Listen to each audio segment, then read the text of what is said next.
Quantos estão felizes? Glória a Deus. Glória a Deus porque você já é um vencedor, saiu de casa nesse tempinho, né? E eu quero te convidar a abrir o seu coração. Semana passada nós começamos um tema novo, Maduros na Fé. Quantos estavam aqui?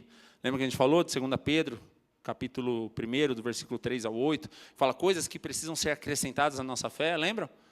Lembra que nós falamos também sobre a árvore no Jardim do Éden? Lembra que nós falamos sobre é melhor obedecer do que sacrificar?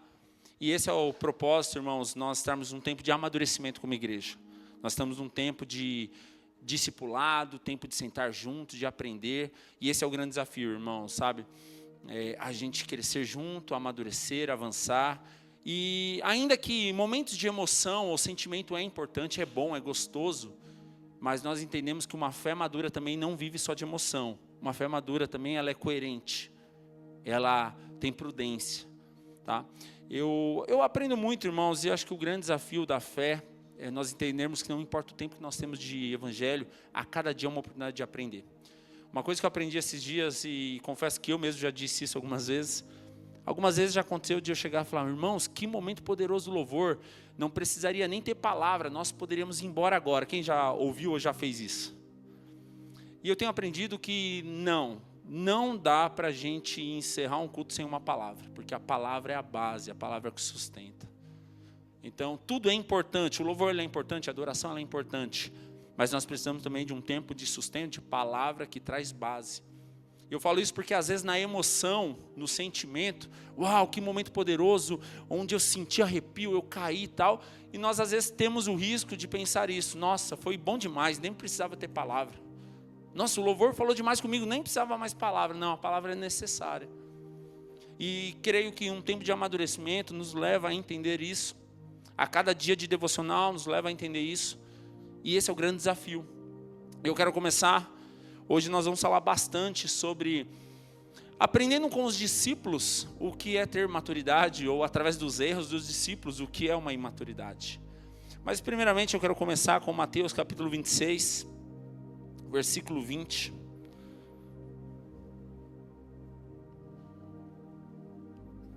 Quem achou, diga amém. Mateus, primeiro livro do Novo Testamento, capítulo 26, versículo 20. Quem achou, diga amém. Quem trouxe Bíblia aí, diga amém. Glória a Deus. Irmãos, quero te desafiar também. Sabe, não é pecado não trazer, está tudo bem, ninguém vai te condenar e você não está errado. Mas eu quero desafiar a trazer sua Bíblia também, porque é muito bom você ter a experiência de estar com a sua Bíblia, mexer, anotar, ter a sua Bíblia, é muito legal isso, importante. Nós projetamos, se você não trouxer não tem problema nenhum, vai estar projetado aí, tá bom? Mas eu quero te desafiar a entender a importância disso também. Amém? Versículo 20 diz assim, ao anoitecer, Jesus estava à mesa com os 12. Enquanto comiam, disse, eu lhes digo a verdade, um de vocês vai me trair. E muitos aflitos, eles protestaram um após o outro, certamente não serei eu, Senhor.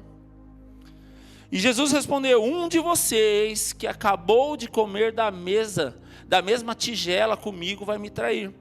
E o Filho do Homem deve morrer, como as Escrituras declararam há muito tempo. Mas que terrível será para aquele que o trair. Para esse homem seria melhor não ter nascido. E Judas, aquele que o trairia, também disse, certamente não serei eu, mestre, Rabi. E Jesus respondeu, é como você disse. Enquanto comiam, Jesus tomou o pão e o abençoou. Em seguida, partiu em pedaços e deu aos discípulos, dizendo, tomem e comam, porque este é o meu corpo.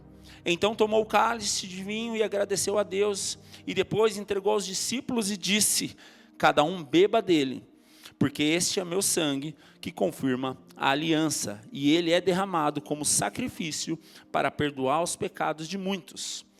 Amém. Irmãos, para a gente começar essa palavra, hoje é dia de ceia do Senhor, e nós vamos começar com a ceia. De uma maneira diferente, isso até é bom, porque talvez você criou uma rotina, criou hábitos. Mas esse texto nos ensina algumas lições. E antes de nós chegarmos no versículo 26, né, onde o Senhor parte do pão, pega do cálice, há um contexto muito interessante que nós vemos que Jesus está à mesa com os 12. Ele está com os amigos, ele está com a família. E Jesus chega e diz assim, certamente, alguém que está aqui vai me trair. Diante de uma maturidade, Jesus está sendo aberto, abrindo o coração. Mas diante do imaturo, fala, olha lá, já está dando direto. Olha lá. Sabia, não devia ter vindo nessa ceia. Porque olha lá, já está. Ou se não alguém chegar assim, parafraseando, claro. Ó, você viu lá, Jesus está de marcação. É pessoal, é porque não gosta de mim. Para o imaturo, irmãos, tudo é indireta. Para o imaturo, tudo é para ele. Mas Jesus aqui, ele não está dando indireto. Olha para o seu irmão e diz assim, ele está indo direto. Jesus chega no momento, e para o maduro é muito fácil chegar e resolver. Vamos sentar, vamos conversar, vamos ter papo de homem, papo de adulto, né? Não no sentido de questão de sexo, mas questão de maturidade. E a grande questão, irmãos, é que a gente não precisa concordar com tudo. Porque para alguns aqui a gente poderia falar, mas Jesus precisava falar na mesa, ele não podia chamar Judas de canto. Jesus não poderia marcar um discipulado na casa de Judas e sozinho com Judas falar isso para ele? Então, irmãos, por que nós muitas vezes temos esses questionamentos? Porque esses são questionamentos, muitas vezes, de pessoas que criam expectativas. E olha para o seu irmão e diz assim, quanto mais expectativa você colocar em Deus... Não, você não entendeu, vamos lá, vamos melhorar isso aí. Se é para acreditar, declara com força. Diga assim, olha no olho do seu irmão e diz assim, quanto mais expectativa você colocar em Deus, menos expectativas em pessoas você colocará. Sabe por que muitas vezes a gente está tanto esperando expectativa? Porque a gente espera muito mais de pessoas do que em Deus. Porque naquele momento eles estão olhando muito para Jesus como um humano do que Jesus como Cristo. Então para eles, chega um momento que, e Judas, ele bate no peito e diz assim, eu certamente não te trairei, Jesus. E Jesus diz assim, é você que está dizendo. Mas onde eu quero chegar com isso? Hoje é dia de ceia. Há um tempo de amadurecimento e todo o processo é para um amadurecimento. E se nós sentamos à mesa com Cristo, se nós sentamos à mesa com o irmão, é uma oportunidade de a gente ser verdadeiro, é uma oportunidade de a gente abrir o coração, é uma oportunidade de... Irmãos, mesa com Cristo não é para concordar com tudo, mas é para ter respeito. Sabe, a questão não é quem concorda, quem não concorda, não é o que eu penso, o que eu acredito, mas é o que a Bíblia diz. Talvez você fale, eu não concordo com isso. Com todo respeito, diante de Deus, o que você pensa não tem importância. Talvez você aprendeu que o que você pensa, Deus se importa. Não, o que vale é a palavra, meu irmão. O problema é por isso que às vezes a gente se frustra. Sabe, a grande questão, irmãos, antes de a gente ir para a ceia aqui, versículo 26, 27 e 28, às vezes a gente ouve muito isso. E eu não quero negligenciar nem minimizar. Mas quantos aqui já ouviram assim, você que foi ferido pela igreja? Quem já ouviu isso? Vamos ser sinceros. Não vamos negligenciar, não vamos minimizar isso. Existem pessoas que foram feridas com a igreja? Sim, às vezes um abuso emocional, é uma pressão psicológica, né? Autoritarismo, existe isso? Existe. Mas sabe qual é o problema? Generalizou de uma maneira que muitos chegam, eu fui ferido pela igreja. Primeiro que Cristo é a igreja perfeita, Cristo não fere ninguém, são pessoas falhas. Mas o problema é que generalizou ao ponto que, às vezes, fui ferido pela igreja. Sério, o que aconteceu? Eu tinha um sonho, não deixaram eu fazer o que eu queria. Sério, você foi ferido pela igreja? Sim, eu ouvi um não. Sério, você foi ferido pela igreja? Sim, eu fui contrariado. Irmãos, isso não é ser ferido pela igreja. Isso, na verdade, é uma falta de maturidade de entender que nem tudo é do nosso jeito. Entende? Mais uma vez, não estou negligenciando ou minimizando abusos emocionais, pressões psicológicas, autoritarismo, que infelizmente existem, que nós não cremos, não concordamos nisso. Mas a grande questão é que o que é ser ferido pela igreja? Porque para muitos ser ferido pela igreja é porque não concordaram comigo, não me entenderam. Irmãos, nós vivemos uma família, quem é família sabe, nem o seu esposo, seu cônjuge concorda com você, a igreja tem que concordar com você? O meu pastor não é compreensível, ele não me entendeu. Nem o seu marido te entende, por que eu tenho que te entender? Porque o pastor, ele não fez isso, porque o meu líder... Irmãos, você percebeu que você quer criar uma expectativa na igreja que você nem tem isso em casa? E esse é um problema. Então, a grande questão que nós estamos trazendo nesse tema de maduros na fé... Irmãos, não estou dizendo que você não pode ficar chateado, eu fico também, porque nós criamos expectativas, por mais que nós falamos bonito, né? Quanto mais expectativa em Deus, menos expectativa em pessoas, nós somos falhos, eu também me frustro, eu também fico chateado, mas a grande questão é como que nós lidamos com as frustrações e com as chateações. Então eu estou abrindo um parênteses aqui, porque nós vemos que Jesus está à mesa com os discípulos. E diante da mesa dos discípulos, Jesus, ele abre o leque e diz assim, alguém aqui vai me trair. Aí entra um ponto que a gente poderia, irmãos, como eu disse, concordar ou discordar, falar, eu não concordo com Jesus. Eu acho que Jesus poderia ter ido na casa de Judas, tomar um café lá. Mas sabe qual é o problema? É que pra gente, a gente aprendeu, a gente acostumou a querer agradar todo mundo. E muita gente aprendeu a ser agradada. E nós falamos sobre isso semana passada. Pertencimento não é só acolhimento. Também é acolhimento. Nós somos uma igreja local para pertencer. Uau, legal. É muito bom pertencer a algo. Mas a grande questão, irmãos, pertencimento não é só acolhimento. Pertencimento é compromisso. Pertencimento é participação. Pertencimento é ajudar. É se doar. O problema é que nós estamos vivendo um tempo onde as pessoas só querem ser abençoadas, elas só querem receber, mas elas não querem dar. Elas só querem que perdoem elas, mas elas não querem ser perdoadas. Elas querem ser amadas, mas elas não querem amar. Elas querem ser visitadas, mas não querem visitar. Elas querem receber uma ligação, mas não fazem uma ligação. E esse é o grande problema. Então, diante de tudo isso, Jesus está tratando propositalmente o coração dos discípulos. Porque Jesus poderia evitar essa frustração ou esse desgaste emocional diante da mesa, falar, não, para quê? Vai chatear os irmãos. Se eu falar isso, eles vão embora, não vão voltar mais para a próxima ceia. Sabe, às vezes a gente faz isso e a gente negligencia e a gente é responsável por aquilo que a gente tolera. Jesus poderia, não, deixa quieto. Daqui uns próximos capítulos, Judas vai embora mesmo, vai morrer, deixa quieto, não precisa falar nada. Às vezes a gente age assim. Mas está errado. Porque tudo aquilo que Deus confiou na nossa mão, um dia a gente vai prestar conta. Então, diante disso, Jesus, em nenhum momento, ele deixa de falar, ou, não vou me indispor, não, é melhor deixar para lá. E às vezes a gente está vivendo dessa maneira. Então, chegando aqui, hoje, dia de ceia do Senhor, é interessante que Jesus, antes de partir do pão, ele trata. Jesus, antes de partir do pão e tomar do cálice, ele conversa com a equipe. Ele mostra as lutas, ele mostra aquilo que precisa ser tratado, ele mostra aquilo que precisa ser corrigido. Estar à mesa, irmãos, é lugar de cura. Estar à mesa é lugar de transformação. Estar à mesa é lugar de perdão. E hoje nós estamos à mesa com a igreja. E a igreja, a mesa, é um lugar para a gente ser verdadeiro, ser quem nós somos. Mas abrir o nosso coração, perdoar, amar, chorar. E a ceia, ela tem dois sentidos, né? A reafirmar nossa aliança com Cristo, vertical, mas também reafirmar nossa aliança com a igreja, com os irmãos, horizontal. E nessa manhã eu queria chamar a equipe para a gente compartilhar do pão, do cálice, e eu quero ler com os irmãos, versículo 26 novamente. Diz que enquanto eles comiam, Jesus tomou o pão e o abençoou. E em seguida partiu em pedaços e deu aos discípulos, dizendo, tomem e comam, porque esse é meu corpo. Então tomou o cálice de vinho, agradeceu a Deus, deu graças, e depois entregou aos discípulos e disse, cada um beba dele, porque este é o meu sangue, que confirma a aliança, e ele é derramado como sacrifício para perdoar o pecado de muitos.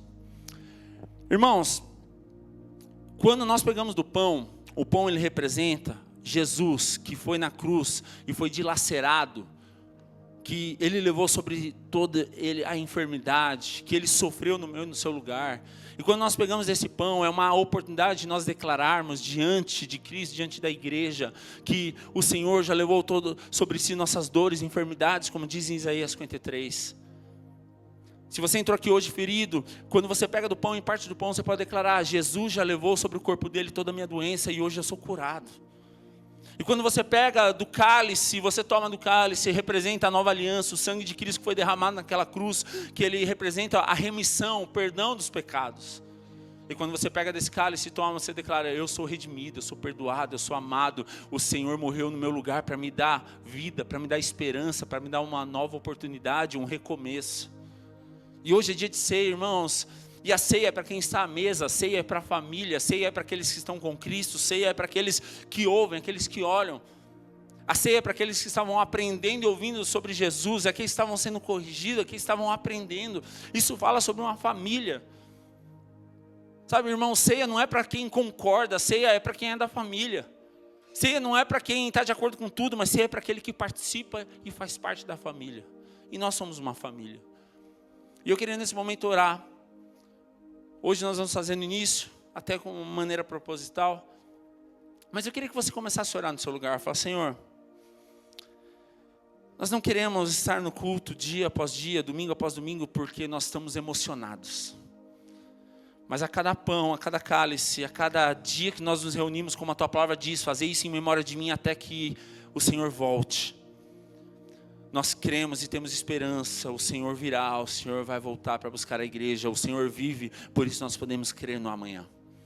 Por isso, nessa manhã, Deus, nós queremos, Pai, à medida que pegar desse pão, desse cálice, fazer isso em memória do Senhor, lembrando que um dia o Senhor pagou na cruz, o Senhor levou toda a enfermidade na cruz, o Senhor morreu no meu lugar, para que eu pudesse estar aqui hoje. Por isso, nessa manhã, nós queremos, Pai, te agradecer.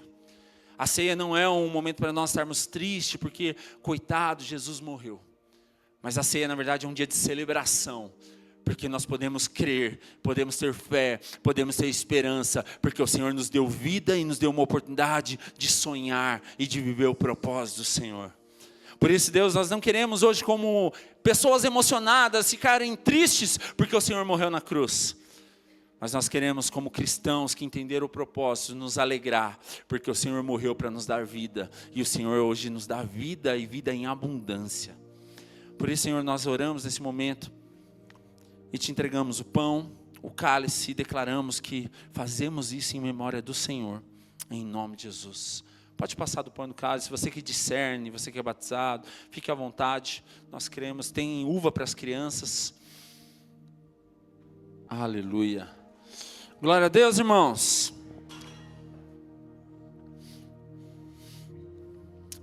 Como nós falamos, nós vamos falar hoje, continuar falando, né? Já falamos um pouquinho na ceia aqui, sobre, através dos discípulos, aprender alguns pontos de maturidade e gerar uma maturidade.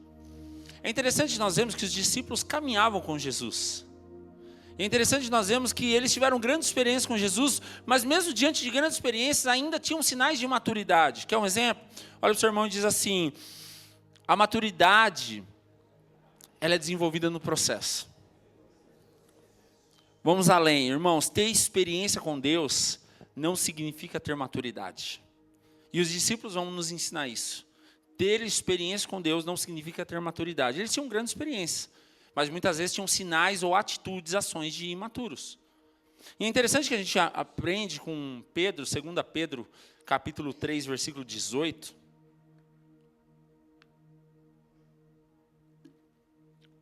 Pedro nos ensina, ele diz assim, antes, 2 Pedro 3, 18. Quem achou, diga amém.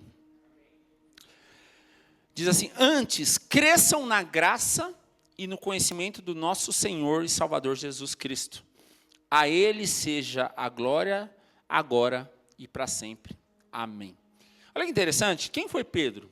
Pedro foi aquele discípulo que muitas ações imaturas enquanto ele estava aprendendo. Aquele que cortou a orelha do soldado, e ele não queria cortar a orelha, né? Ele queria defender Jesus, então estava disposto a matar o soldado.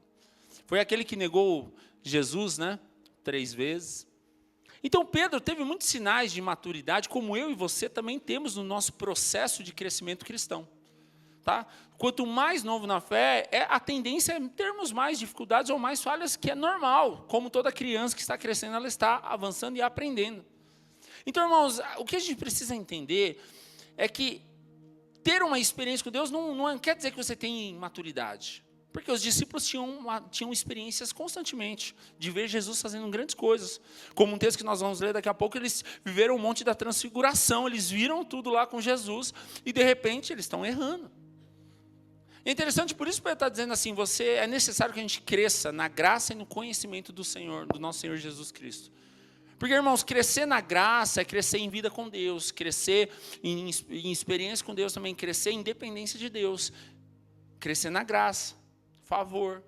Mas ele também diz para crescer no conhecimento. O que é crescer no conhecimento? Também é avançar no ensino, no aprendizado, nas dificuldades, nas lutas e diante de tudo.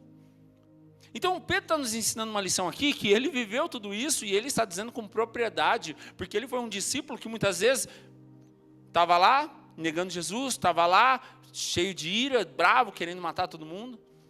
E tudo isso nos ensina algumas lições. E os discípulos vão nos ensinar algumas lições, irmãos, porque nós vemos que diante dos processos da vida deles, dos momentos que eles estão com Jesus, há muitos momentos de maturidade.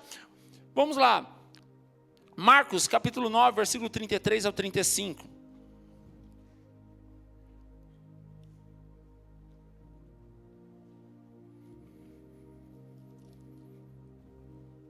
Marcos 9, 33 ao 35. Quem achou, diga amém.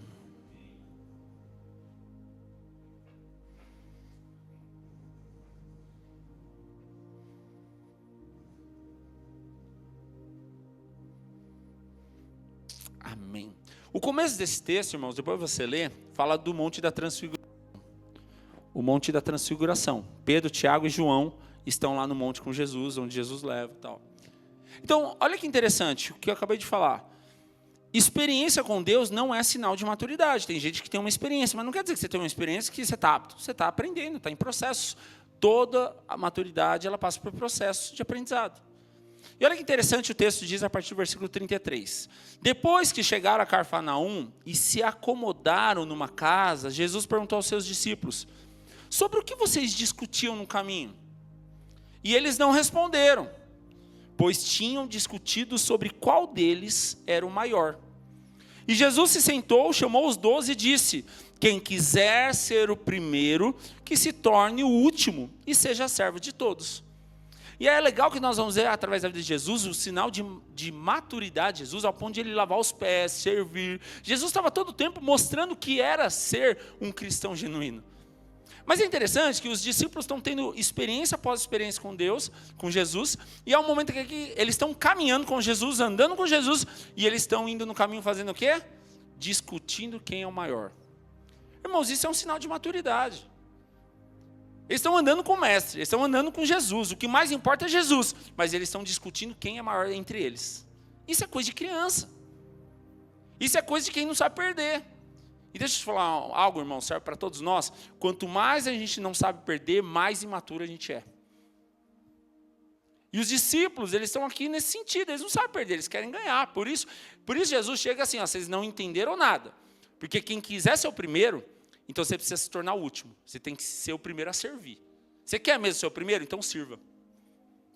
Sabe, irmãos, isso dá um nó na cabeça, porque esse mundo, esse reino natural, nos ensina totalmente diferente.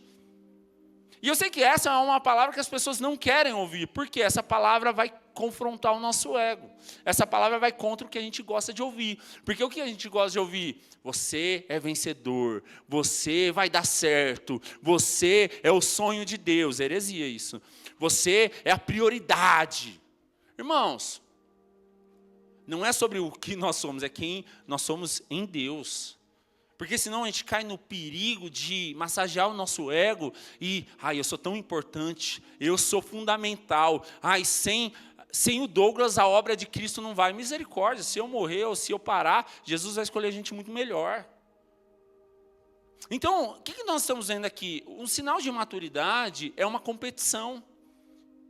O sinal de maturidade é aquele que quer uma oportunidade para eu preciso ser reconhecido, eu preciso ser valorizado. E nós vemos que os discípulos eles estão andando com Jesus. E Jesus está ensinando o caminho e eles estão discutindo quem é o maior. Não entenderam nada. E talvez eu e você não somos tão diferentes que os discípulos. Por que às vezes a gente está chateado com o irmão? Por que a gente briga? Porque no fundo, a gente não aceita alguém ser melhor que a gente. Ou a gente não aceita não concordarem com a gente. Ou a gente fica frustrado por não entenderem a gente. E os discípulos estão discutindo. Por que estão discutindo? A Bíblia diz que eles estavam discutindo. Porque em algum momento eles não concordaram entre si, porque em algum momento eles queriam ser reconhecidos, porque em algum momento eles queriam ser elogiados, em algum momento eles queriam ser valorizados. Sabe, irmãos, isso é um perigo, porque quando a gente para de focar no propósito e foca na oportunidade, a gente perdeu o coração. Não é sobre a oportunidade, é sobre o propósito. Os discípulos estão andando com o propósito, mas eles estão procurando a oportunidade. Sabe, esses dias eu ouvi uma mensagem com a Gi. Nada contra você admirar alguém, irmãos. Nada contra você ter alguém como referência, ou ter alguém como alguém que você admira. Não tem nada contra, mas o problema é quando isso sutilmente toma o lugar de Cristo. Esses dias a gente estava vendo, e vemos o Instagram de uma pessoa e assim, o meu sonho, desde o dia que eu me converti, era conhecer você, e poder sentar à mesa com você, e tomar um café com você, e ouvir você falando. Tinha mais o você, aquela pessoa, o pastor, do que Jesus. O perigo é quando Jesus perde o propósito e a gente ganha a oportunidade, irmãos. E nós vemos que os discípulos estão discutindo, porque eles não estão interessados em saber que Cristo, que Ele cresça, Jesus, e que eu diminua, o que João Batista ensina em João 3,30. Mas eles estão interessados assim, Jesus vai embora, quem que vai ser o melhor, quem que vai ser o mais forte, quem que vai assumir? Coisa de imaturo. Eles não estão discutindo, não, eu quero servir, eu quero lavar os pés, não, eu quero abrir a porta, não, eu quero servir no kids, não. O que eles estão discutindo? Quem que vai ser o líder, quem que vai pregar? Isso é um sinal de maturidade, irmãos. Porque a imaturidade espiritual, ela busca reconhecimento. E eu não digo isso só na igreja, não, eu digo em qualquer lugar. Se a sua família está um pé de guerra, talvez é porque só você está certo, você não sabe estar errado. Isso é um sinal de maturidade. Em Marcos capítulo 10, versículo 42, quem está entendendo, diga amém. 42 ao 45, vamos lá, continuando. Então Jesus ele vai ensinar, falar, vocês não entenderam nada, porque a maturidade está no que é servir, não é ser servido. E diz assim, versículo 42, então Jesus os reuniu e disse, vocês sabem que os que são considerados líderes neste mundo têm poder sobre o povo, essa é a visão do mundo. E que os oficiais exercem sua autoridade sobre os súditos, isso é a visão natural. Mas entre vocês, porém, será diferente. Quem quiser ser o líder entre vocês, que seja servo. E quem quiser ser o primeiro entre vocês, que se torne escravo de todos. Pois nem mesmo o Filho do Homem veio para ser servido, mas para servir e dar a sua vida em resgate a muitos. Irmãos, por que os discípulos eles estão um pouquinho antes discutindo? Porque eles têm uma mentalidade, eles não mudaram a mentalidade ainda. Assim como o povo, quando sai do Egito, passa pelo deserto para ter um momento de processo de mudança de mentalidade para chegar em Canaã. Os discípulos, quando eles estão caminhando com Jesus, eles estão passando por esse tempo de processo de mudança de mentalidade. Por que eles estão discutindo quem é o maior? Porque na visão deles, é o que Jesus está dizendo aqui, nesse mundo, nesse reino, os líderes são aqueles que são poderosos, aqueles que têm que ser respeitados, aquele que é intocável. E na cabeça deles, opa, Jesus nos chamou e nós vamos ser líderes. Então, eu vou ser aquele que vou ser respeitado e intocável. Mas Jesus está dizendo, não, você não entendeu nada. Esse é nesse reino natural. Mas no reino espiritual, os últimos, você quer ser o primeiro, os últimos serão os primeiros. Aquele que perder a sua vida vai ganhar. É totalmente contrário. Aquele que se humilha, então é exaltado. Então Jesus está mostrando que a matemática do reino, o reino de Deus é totalmente diferente desse reino natural. Então ele está dizendo assim, maturidade não é ser servido, maturidade é servir. Irmãos, seja sincero comigo, como exemplo de igreja. Alguém já viu igreja, alguém brigar porque, ele serviu, eu queria servir no lugar? Ele lavou os pés, eu queria ter lavado os pés no lugar? Agora a gente vê briga porque, eu não fui chamado para aquela reunião, eu não toquei no dia disso. O problema é que muita gente só briga para aquilo que é ser servido, mas ninguém briga para servir. E é isso que Jesus está ensinando. Jesus está mostrando assim, vocês não entenderam nada, porque no reino de Deus, servir é um sinal de maturidade. Servir é um sinal de amor a Cristo. Servir é um sinal de novo nascimento. Aí, nós aprendemos muito mais. Em Marcos capítulo 9, voltando, quando Jesus ainda está ensinando sobre essa questão, né? Sobre realmente servir, sobre parar de discutir.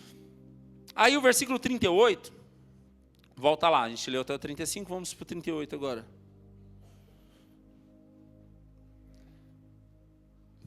38 e 39, diz assim, João disse a Jesus, mestre, vimos alguém usar o seu nome para expulsar demônios, mas o proibimos, porque ele não era do nosso grupo.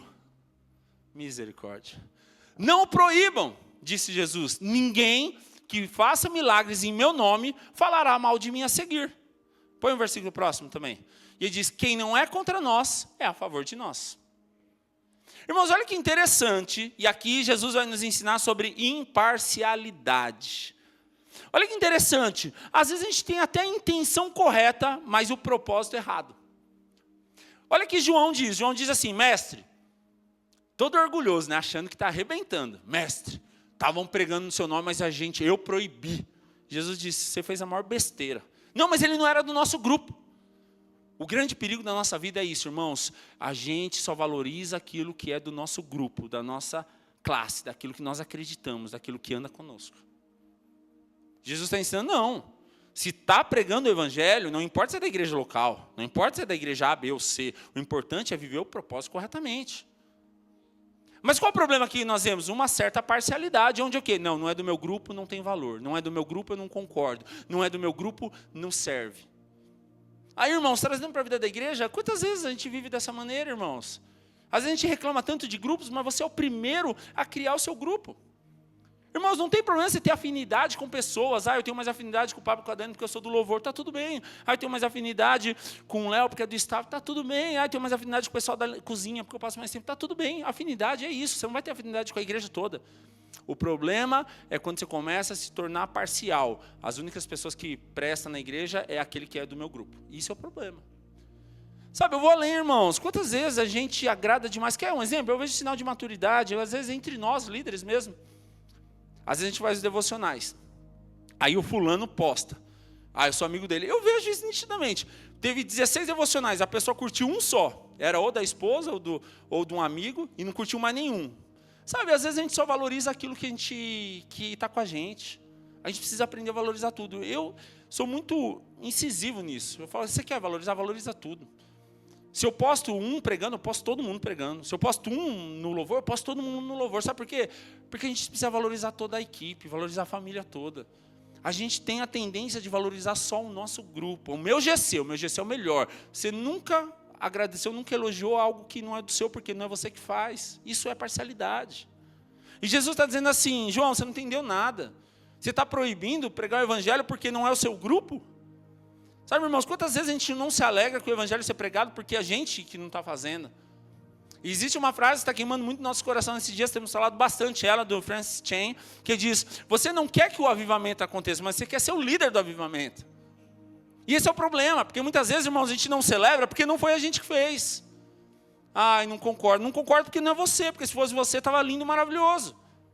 E eu digo isso, irmãos, não só como igreja, mas na sua família, sua casa, seu trabalho. Quanto que você celebra a vitória do outro? Sabe, irmão, se você não estiver disposto a honrar aquele que está vencendo do seu lado, você nunca vai ser honrado. Se você não está disposto a ser simples e humilde naquilo que Deus está fazendo ao seu redor, Deus não pode fazer na sua vida. O problema é que a gente quer que Deus faça na nossa, mas a gente não aceita que Deus faça na vida dos outros. Sabe um grande sinal de imaturidade de Jonas? Sabe por que Jonas não queria ir para Nínive? Porque ele sabia que Deus ia perdoar aquele povo. E na cabeça de Jonas, aquele povo não merecia. Não, eu não vou, porque se eu for, Deus é misericordioso e Ele vai perdoar, mas eles não merecem ser perdoados.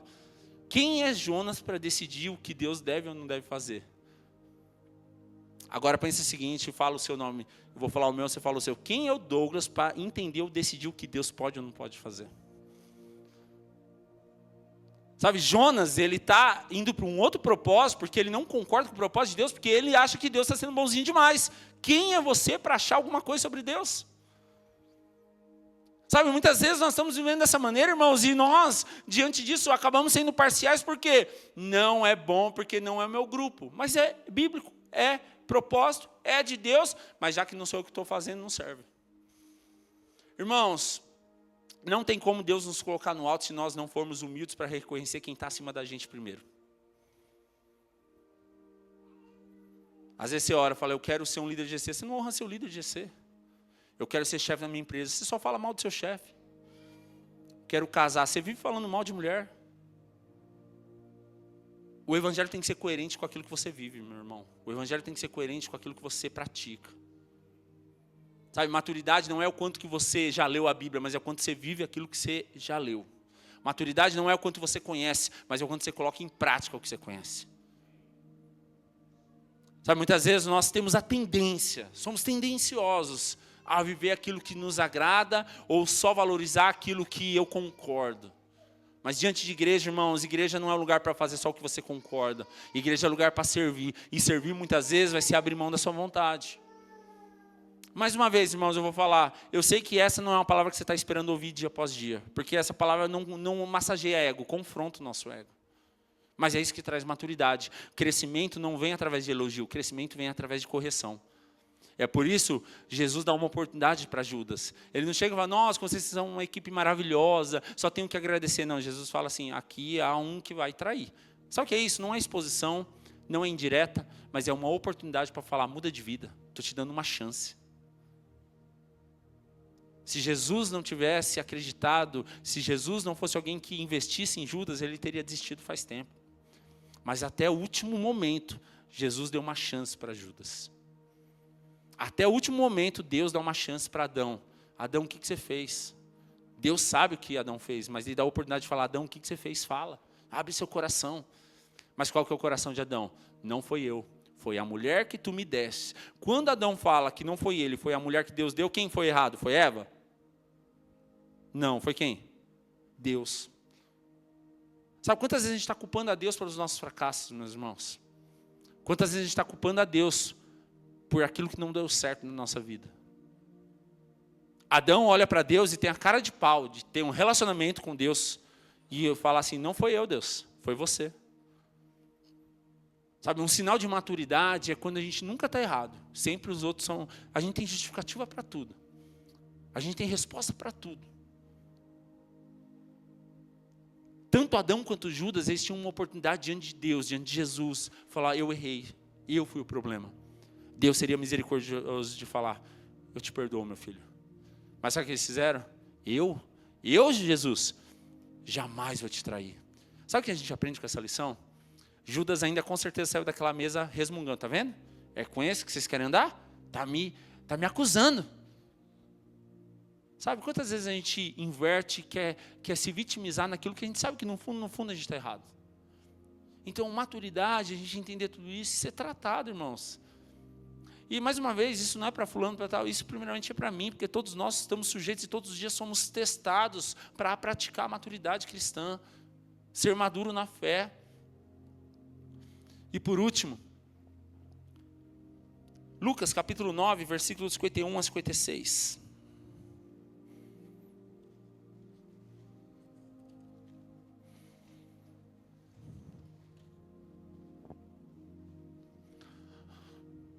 Quem achou, diga amém. Quem achou de verdade, diga amém. Lucas 9, 51 a 56 diz assim, como se aproximava o tempo de ser levado ao céu, Jesus partiu com determinação para Jerusalém. Enviou mensageiros adiante até um povoado samaritano, a fim de fazerem os preparativos para a sua chegada. Contudo, os habitantes do povoado não receberam Jesus, porque parecia evidente que ele estava a caminho de Jerusalém. Parênteses aberto, o povo judeu, não se dava bem com o samaritano, por questão religiosa, por questão de confrontos, por questão de diversas questões, eles eram inimigos. Percebendo isso, Tiago e João, versículo 54, disseram a Jesus, Senhor, olha que espiritual, que maravilhoso isso, né? Senhor, quer que mandemos cair fogo do céu para consumi-los? Uau! E Jesus responde, porém, se voltou para eles e os repreendeu. E seguiram para outro povoado. Irmãos, isso aqui nos ensina uma grande lição também. Quem tem maturidade, olha para o seu irmão e diz assim, tem misericórdia. Irmãos, você já percebeu quantas vezes o cristão ele é mais vingativo? Vou orar para Deus consumir. Vou orar para Deus matar. É o que os discípulos acabaram de fazer. E mais uma vez Jesus deve ter olhado e falado, meu Deus, meu Pai, me dá a graça porque eu não estou conseguindo, esse povo está dando trabalho demais. Estou andando com eles há tempo, estou ensinando, estou indo para o Pai e eles não aprenderam ainda. Mas sabe o que é? Jesus repreende, mas esse repreender não é pisar no pé, não é porque não ama, é porque ama. A Bíblia diz que aquele que ama corrige, Provérbios diz. Então se você está sendo corrigido, irmão, para de resmungar. Se você está sendo tratado, veja como um amor. Como nós falamos semana passada sobre a árvore, lembra? O fato de Deus falar, não coma da árvore do conhecimento do bem e do mal, não era está pegando no meu pé, está me punindo, tá querendo, sabe, bloquear minha vida, não quer ver eu crescer. É uma negativa. Não, é um cuidado. Aprenda, um sinal de maturidade é você parar de resmungar quando você ouve um não e começar a agradecer e falar, se eu ouvir um não aqui é porque tem um propósito de eu crescer. Quem não sabe ouvir não, irmão, nunca vai estar preparado para o sim. O problema, sabe o que? O que traz crescimento não é o sim, é o não. Mas quantas vezes a gente não sabe ouvir o não? E diante disso, irmãos, a gente vê que um coração ruim é muitas vezes um coração vingativo, irmãos. Falou mal de mim, vou falar mal dos irmãos. Pisou no meu pé, eu vou pisar no pé dos outros. Me deu um tapa, vai tomar outro. Porque comigo é assim, dente por dente, olho por olho. Sabe, irmãos, quantas vezes nós estamos agindo dessa maneira? O povo não te recebeu. O que Jesus faz? Jesus não reclamou. Jesus faz o quê? Vamos seguir, está tudo bem. Para de reclamar e começa a agradecer. Pare de reclamar e começa a agradecer. O Cris acabou de falar isso aqui, quase agora, que o milagre não acontece no tempo de bonança. Não mesmo, porque bonança não precisa de milagre. O milagre acontece no momento da necessidade. Mas um grande propósito para o milagre agradecer é a gratidão. Todos os momentos que Jesus está no momento de necessidade ou de crise, ele agradeceu. Lázaro ressuscitou quando? Ele agradeceu. O pão e o peixe foi multiplicado quando? Jesus agradeceu. Sabe, muitas vezes, irmãos, na nossa imaturidade, até não tem maldade no coração, eles querem agradar Jesus, acredite se quiser. Mas quando eles falam isso, eles estão querendo ser prestativos. Eles estão querendo dizer assim, Senhor, você quer que a gente ore? Quer que a gente ajude Jesus? Porque eles estão lá eles levaram a sério o papel que eles estão lá para servir e ser discípulo de Jesus. Então eles estão andando do lado de Jesus. E quando acontece isso, eles chegam diante de Jesus. Jesus, você quer me ajuda? Você quer que eu oro? Você quer que eu faça? Sabe, é um sinal, às vezes até de ser prestativo. Mas nem toda intenção é boa, né? O Zá teve a intenção de segurar a arca, morreu. Nem toda intenção resolve. Nem toda boa intenção resolve. Sabe, diante disso a gente aprende uma lição, irmãos. Quanto que a gente é misericordioso? Porque é um sinal de imaturidade, é a nossa justiça própria. Quando alguém erra, a gente vai com 5 dedos na cara e ele está errado. Mas quanto que a gente é misericordioso como Deus? Eu não concordo ter dado a oportunidade para aquela pessoa. Deus nos deu a oportunidade. Eu não concordo perdoar aquela pessoa. Deus nos perdoou. Quem somos nós para não dar oportunidade ou para não perdoar pessoas? Sabe, muitas vezes a gente não entende, a gente quer agir com vingança. Não receberam a gente? Vão pagar com a mesma moeda, então vocês vão morrer. É o que os discípulos estão fazendo aqui. Mas o que Jesus responde? Jesus responde com graça. Fala, não é assim que a gente vai resolver com amor. Jesus seguiu. Sabe como que nós estamos resolvendo as nossas vidas, irmãos? Uma frase que nós publicamos essa semana no tema, né? Quanto mais maduros, menos ofendidos ficamos. Quanto mais resolvidos, menos comparações fazemos. Sabe, irmãos, quanto que nós somos resolvidos ao ponto de realmente parar de fazer comparações? Porque comparação é coisa de imaturo. Porque ele ganhou um danoninho e eu não ganhei. Porque o dele veio 2 bolachinhas, o meu veio uma só. É coisa de criança. E você já parou para pensar que muitas vezes os problemas da igreja é porque crentes têm se comportado como criança? Porque você deixou ele...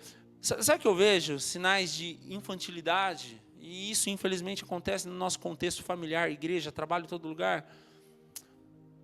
Filho, apaga a luz. Não foi eu que acendi? Aí a gente traz para a igreja, irmão, faz isso. Não foi eu que abri. Sabe quantas vezes, irmão, a gente está discutindo por coisa tão fútil, tão banal, sabe? A gente está perdendo a paz, sabe? É muito melhor obedecer do que sacrificar, como nós falamos na semana passada. Mas às vezes a gente quer estar certo. Casamento, por que tem tanto casamento dando errado, irmãos? Por que tem tanto casamento que é só pé de guerra? Porque você não quer perder, você quer ganhar. Existe uma frase que diz assim: entre ter a razão e ser feliz, decida ser feliz. Mas tem um monte de casal que prefere ter razão, por isso está nesse quebra-pau. Porque fica 15 dias, 10 dias, 1 mês, fica o ano todo sem se falar, porque quer estar certo. Irmãos, o nosso grande problema nessa geração é a gente não reconhecer os nossos erros. Isso é um sinal de maturidade. E um grande princípio da vida cristã é: nada recomeça sem um reconhecimento que estamos errados. Não tem como eu aceitar Jesus se eu não for humilde e falar, eu errei, me perdoa, eu entrego minha vida ao Senhor. Todo recomeço, ele recomeça com um sinal de entrega, de humildade. Isso é um sinal de início de amadurecimento. Porque quanto mais criança, menos abre o coração para pedir perdão. Quanto mais adulto, mais entende que não é sobre nós, é sobre Cristo. Eu queria orar com vocês.